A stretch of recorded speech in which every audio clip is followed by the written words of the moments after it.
Dans la région du Donbass, à l'est de l'Ukraine, la tension est montée d'un cran ces derniers mois. Depuis le début de l'année 2021, la Russie masse ses troupes à la frontière et plus de 50 soldats ukrainiens sont morts aux abords de la ligne de front. C'est la plus grande escalade de violence dans la région depuis 2018. Après plusieurs semaines d'intimidation qui ont alerté la communauté internationale, la tension semble retomber. Le 22 avril, la Russie a annoncé qu'elle allait retirer une partie de ses soldats placés le long de la frontière ukrainienne et dans le Donbass. Ils étaient plus de 100 000 selon les estimations de l'Union européenne. Mais les tirs continuent le long de la ligne de front, et beaucoup craignent que l'accalmie ne soit que de courte durée. Mais alors, d'où viennent les tensions entre la Russie et l'Ukraine ? C'est ce qu'on va voir dans ce nouvel épisode de Cartes sur table.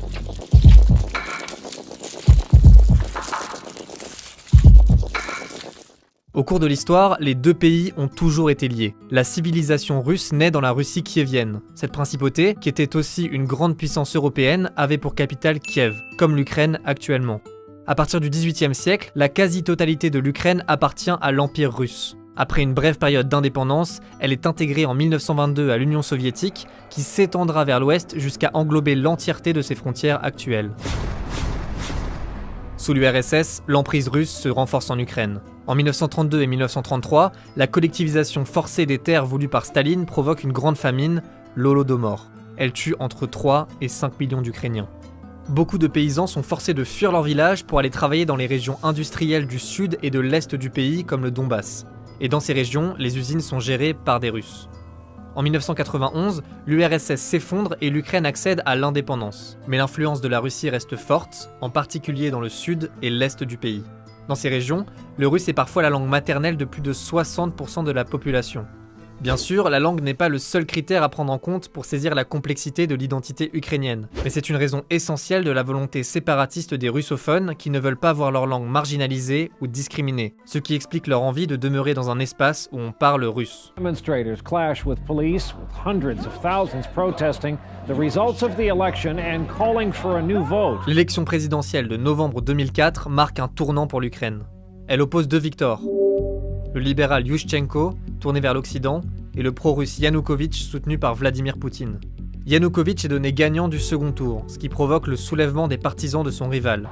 Hundreds of thousands of pro-democracy Ukrainians in the streets. C'est la révolution orange. Le résultat de l'élection est finalement annulé par la Cour suprême sur fond de soupçons de fraude électorale et un nouveau scrutin est organisé. Il donne la victoire au libéral Viktor Yushchenko et les résultats montrent un pays scindé en deux. Sous l'impulsion du nouveau président, l'Ukraine entame un rapprochement avec son voisin occidental, l'Europe. Cette situation inquiète Moscou qui vient de vivre une année difficile. En 2004, 7 pays de l'ancien bloc de l'Est sont intégrés à l'OTAN. Et au même moment, l'Union européenne étend son influence en Europe de l'Est en incorporant 9 pays de l'ancien bloc soviétique entre 2004 et 2007. La Russie doit donc absolument maintenir son emprise sur l'Ukraine. Pour faire pression, Moscou augmente le prix du gaz qu'elle vend à son voisin, ce qui est un coup dur pour Kiev. L'Ukraine est donc affaiblie, mais reste courtisée à l'ouest comme à l'est et tente de maintenir de bons rapports avec ses deux voisins. En 2013, l'Ukraine est obligée de se positionner. À ce moment, Kiev s'apprête à signer un accord d'association pour favoriser ses échanges commerciaux avec l'Europe. Poutine, qui veut garder le pays dans sa sphère d'influence, lui propose un autre accord. Il met sur la table 15 milliards de dollars de prêts et une baisse d'un tiers des prix du gaz. Un argument important pour l'Ukraine qui achète plus de la moitié de son gaz à la Russie. Viktor Yanukovych, qui a finalement été élu 3 ans plus tôt, se retire brusquement des négociations avec l'Europe fin 2013 et accepte la proposition russe. Cette décision révolte les Ukrainiens europhiles. 10 ans après la révolution orange, ils occupent à nouveau la place de l'indépendance de Kiev. Très vite, la contestation s'étend à toute l'Ukraine et en particulier aux régions de l'Ouest. En février 2014, les affrontements entre policiers et manifestants redoublent de violence et font plus de 100 morts et des centaines de blessés. C'est la révolution de Maïdan qui force Yanukovych à fuir le pays. En réaction, des manifestants pro-russes protestent contre cette révolution qu'ils voient comme un coup d'État. C'est particulièrement le cas dans les régions du sud et de l'Est, comme à Donetsk ou à Louhansk. En parallèle, à partir de février 2014, la situation bascule aussi en Crimée. Cette région est très importante pour les Russes. Jusque dans les années 50, la péninsule appartenait entièrement à la Russie. Puis elle est offerte à l'Ukraine en 1954, mais elle reste dans l'URSS, donc elle n'est pas tout à fait détachée de Moscou.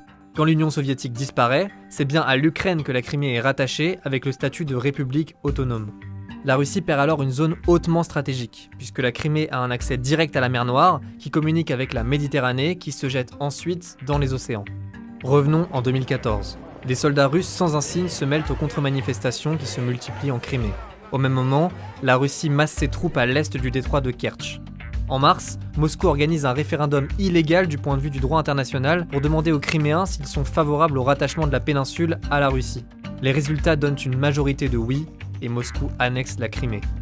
Dans le Donbass, qui regroupe les régions de Donetsk et Louhansk, les manifestants anti-Maïdan se transforment en milices séparatistes pro-russes. En avril 2014, la République populaire de Donetsk est autoproclamée, suivie par celle de Louhansk.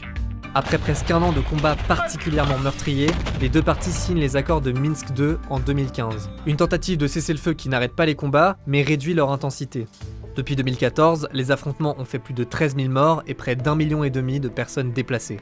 En avril, le président ukrainien Volodymyr Zelensky a proposé une rencontre à Vladimir Poutine pour tenter d'apaiser la situation. Mais la fin du conflit semble encore loin.